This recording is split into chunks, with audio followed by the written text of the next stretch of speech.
Welcome back to our chapter-by-chapter summary of the power of your subconscious mind. Today, we're diving into Chapter 16, How to Heal Relationships.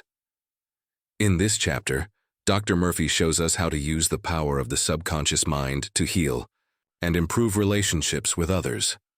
Dr. Murphy teaches that our subconscious mind is responsible for creating the thoughts and beliefs that shape our relationships. If you believe that relationships are difficult or filled with conflict, that belief is reflected in your interactions. To heal relationships, you need to change your beliefs about them. Start by saying affirmations such as, "I am attracting loving, harmonious, and peaceful relationships into my life."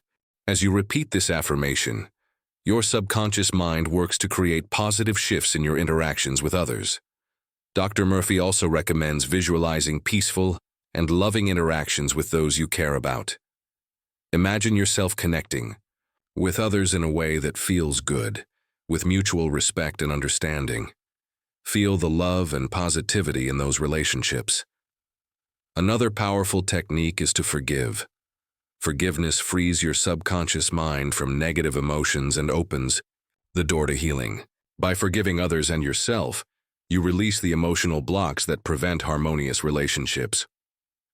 The key takeaway: your relationships reflect your subconscious beliefs.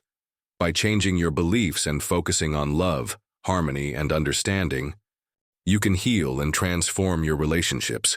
That's the end of Chapter 16. In the next chapter, we'll explore how to use your subconscious mind to create peace and happiness in your life. Like, comment, and subscribe. And don't miss the next powerful chapter.